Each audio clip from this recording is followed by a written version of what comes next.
Hey guys, it's March, and you're listening to Hola Bichola, Hola Bichola, Queen of the Rings.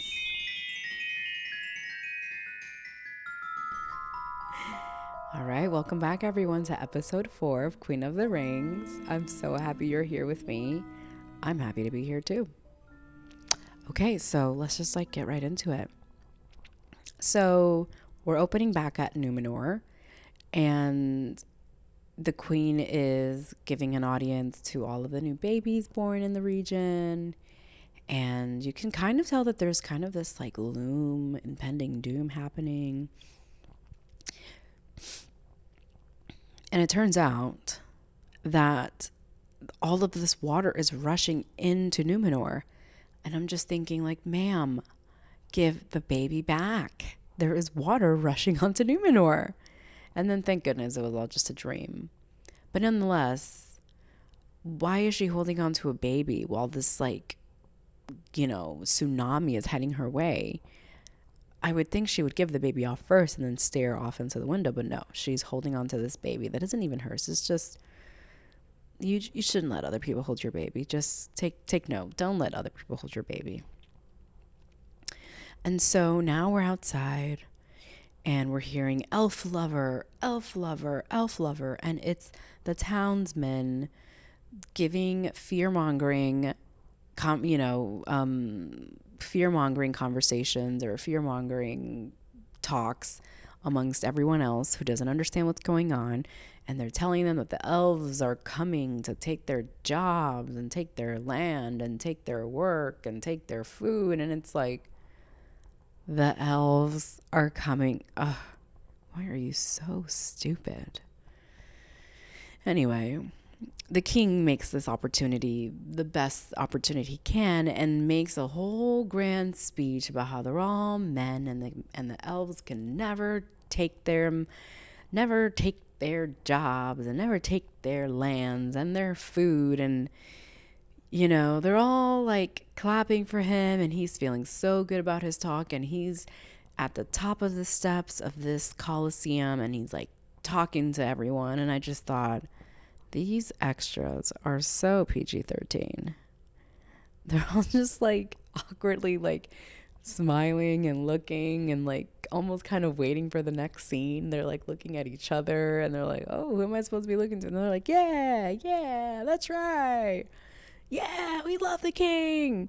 And then the king is there's this wide shot, and the king is saying this grand old speech to a room of 50 people. And I just thought, this is so PG-13. Oh my god. What a moment. It's such a grand moment for such a small audience. And so we are with the Tempest versus the Regent. And these two are having a conversation about, they're having a power dynamic conversation. They're establishing their authority over one another, which is ridiculous because neither one of them has authority over the other, but they're still trying to assert something. And I think that's just one of the types of relationships that you waste the most time on, when you're trying to assert a sort of dominance over another person, which you never can and you never will. Anyway, but these two people are having, you have the queen versus Alicent. Oh my god, Alicent. We have the queen fighting Galadriel, and Galadriel is trying her best to get imprisoned, and I think this is the best moment yet. She finds herself in prison because she basically threatened to talk to the king over the queen. And you don't do that, especially when you're not even at home. You're a guest in this place, and then because you're not getting your way, you're going to tell the one who's hosting you that you're going to go talk to their boss. Get the fuck out of here. Oh my goodness. I don't know how Galadriel has made me be so team not her. I am not on her team right now. I do not like her.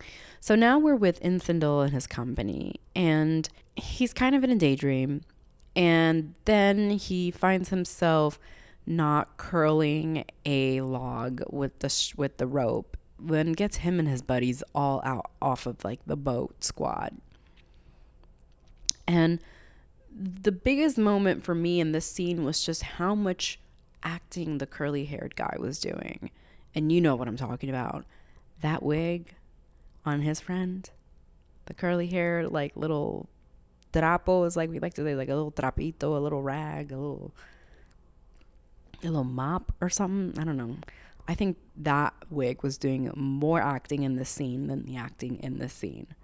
But nonetheless, I really enjoyed it because I thought, who would have thought a wig could do so much work? And so we find ourselves at the camp with Arandir. And Arandir is about to meet Adar. And so now, when we see Adar, he's kind of like half elf, half orc, right? Or perhaps Adar is like when Sauron took over his body and then left, and now he's like left to pick up the pieces. I think that's what's actually going on with him. I think Sauron broke up with him and he's like, I can't do this anymore. I need a young body. Your body's just not good enough for me. And Adar was like, how could you do this to me? I was an elf who went to the dark side, and now you've abandoned me and I'm left with nothing. And so I think Adar is doing everything he can to get Sauron's attention. And I think he's creating these orcs and these camps to get Sauron's attention. Okay, I figured it out. I figured out this whole show. I figured it out. There's nothing left to talk about, guys. I'm just kidding. Okay. And so now we're at the Watchtower, where all of the people of the Southlands have escaped to. And so old Theo is out here like, Mom, I can get us food. And his mom's like, please stay. Like, it's dangerous out there. You can't supersede these orcs. Like, you already saw what we went through. And he's like, I got this. And his mom was like, don't you dare leave. And there's nothing more that a teenager is going to do is when you tell it not to do it. And so now Theo has left with his buddy, and they've left the camp to a deserted old town. And well, as we all called it, it's a wrap for them because the orcs are in there and they're quite loud and they're not hiding in they're seemingly hiding in plain sight, but not for long. The orcs were watching them more than they were watching out for the orcs. And so his friend scurries on while Theo's like, I'm just gonna get this last grain of wheat. I'm assuming that's wheat. And so the orcs are coming for him and they're chasing him. And he's like, oh my God, I can't believe this is happening to me. And we're like, we all told you. But then he reveals he has Sauron's... what does he have? He has Sauron's like metal pedal rod. Wand. Maybe it's his wand. He has Sauron's wand. And the orc, instead of like, bending the knee, which is what I assumed he would do, he fights him for it. He's like, where did you get that? And I'm just like, these orcs speak? Wow. They speak. Shocker. And so then it turns out that Sauron's wand sucks the life out of the orc. Fantastic. Somehow he couldn't get them to suck the life out of the rest of them. I guess he doesn't really know how to use it. So, now we have Theo in hiding. And so now we're back with Elrond and Celebrimbor. And they're having a conversation about daddies. And then we're back at the dwarf mines, which is my favorite because I love these mines. They are so beautifully made. And I love these two, Prince Durin and his wife, which I should know her name by now. But anyway, while we're inside these mines, I still thought to myself, there are some real safety issues in these mines. I mean, I know that you guys are closer to the ground. It doesn't mean that you shouldn't have fences. Y'all are just walking through these hallways and these long paths with no rails. I mean, I don't get it. Maybe we can have a conversation about this, guys. Let's talk. I can get you a good fencing company to just put up a little fences in there and just protect your little selves. Okay, so now we're with Prince Durin and Elrond. And they're obviously having some trust issues between them still. I don't know how long it's been since Elrond hasn't been back, but he's obviously trying to come back to make amends, but also because he wants something out of him. And so I just realized in this moment how like messy the elves are. They like to present as diplomats. You know what I mean? They like to present themselves as like, we are the ones who are cerebral. We can talk things out. We don't have to fight things out. There's no need to be so brute about things. But in reality, they just want all the tea and they are just so messy. And so Prince Durin is in the basement.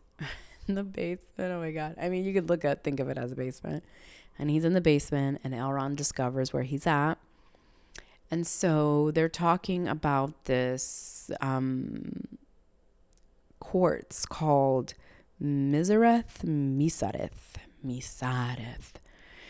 And then there's a little rumbling in the caves, and a couple of dwarves are stuck in these mines, which it's a bit triggering, because there's been a lot of mine work happening in our real world. So we weren't sure if these dwarves are going to make it out alive. So we'll see what happens. And so now we find ourselves with Galadriel and Halbrand. And one of the things that I thought was pretty cool about these jail cells was that they're kind of like genderless cells. They're not, in like a women's jail and then the men's jail. They're all just like all in the same place and they're all talking to each other. And they're quite elegantly made. I mean, they have such beautiful arched ceilings and arched doors. I thought these guys have it pretty good for the jail that they're in. I mean, they don't seem to be too hot or too cold. They have great lighting. They have a couple of like barred windows. Maybe they might not be on the outside, but they're being hosted, and if they're behaving naughty, at least they're in a nice cell close to each other. And so Halbrand is talking to Galadriel, and he's like, okay, why did you come here? How did you end up in jail? And she's like, because I was telling off the queen, that's why. Because I was giving her a piece of my mind, and then I told her I was going to talk to her daddy. And Halbrand's like, so why do you think you're here? And she was like, I just told you why I'm here, because she's jealous of me, because I run things. And he's like, really? I thought y'all were pretty smart elves, but you seem to be missing the point here, is that you made her mad because you said you were going to talk to her dad. So maybe that could be the place where you guys can meet, come together, is, maybe apologize for trying to talk to her dad and maybe like sweeten her up.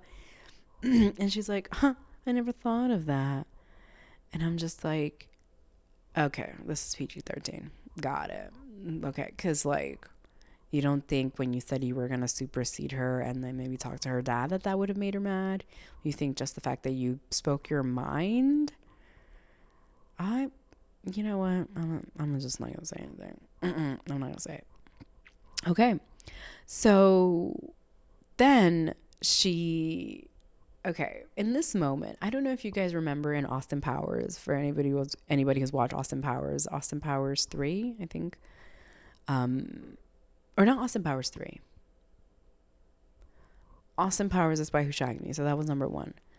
There was a couple of moments where Austin Powers' dad, he goes like, judo chop, judo chop. And he like hits, and it's just like so funny and silly and goofy. I felt this moment was an Austin Powers judo chop moment. I just like couldn't believe that like these men with swords and, you know, protection were all like being swindled and judo chopped by Galadriel. Like that is comedy. That's comedy through and through. And so clearly she ends up with the dad, or at least that she was on her way to see the dad. And then she sees herself with the queen, and she's like, the queen's like, yeah, I knew you were going to come here, and I'm going to help you see your way out of here. You fucking bitch. I can't believe you came to my dad. Can't you see he's on his deathbed? And she's like, I'm so sorry. I didn't even know. And it's like, did you even ask? Because a conversation starts with a sentence. Galadriel, she is something. Anyway, it's clear to all of us that it's clear to all of us that the king of Numenor has COVID. So, I mean, wow. How could you not see that? It was so obvious. He's been quarantining. That's why he couldn't say hi to you. I swear, I thought these elves were smart. So now we see ourselves with Galadriel and the queen and the stone. And she puts her hand on the stone. Galadriel puts her hand on the stone. And has these like strong visions of just like destruction heading her way. And while this was happening, I thought, man, what a great set design. This place looks incredible. Wow. If my house could look like that, I'll pay whatever it takes. And now we're back with Theo. Oh, I know. We've all been waiting for what's been happening with Theo and the orcs. And he does the unthinkable. He somehow outsmarts them. And he's finally on his way out. And then, you thought an orc got him. But then Arandir saves the day. He picks him up. And he's like, we gotta go. And so now they're running. And, oh my God. Okay, this scene, the orcs are running, and it seems like they're so close to each other. And they're running through the woods in the dark, right? Because the orcs can only really function in the dark and with no sun. And they're running through, and they're running, and they're having their Baywatch moments. And I'm thinking, these orcs are going to catch up to Arandir and Theo. Because somehow Theo was that far away from the tower, which, I mean, I thought they were just down the hill. This man was hours away from his house. Hours.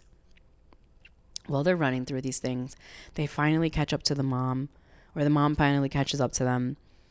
And they're running. And he turns around and he hits them with one arrow. And there's 30 of them. And then they're running some more. And then Theo falls. And somehow the orcs still haven't caught up to them. Like, how is that possible? How is that possible? Like, they still haven't. I'm thinking they're literally right at their necks. But no. No, they're not. They have time.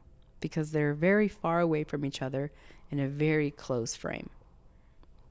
And so they finally make it out the forest into the sunlight. And the orcs just won't come out. They'll burn like vampires in the sun.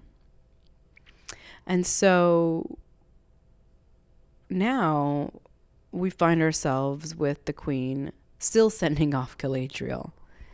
And as she's on her way out, we start to see that the city of Numenor is mourning.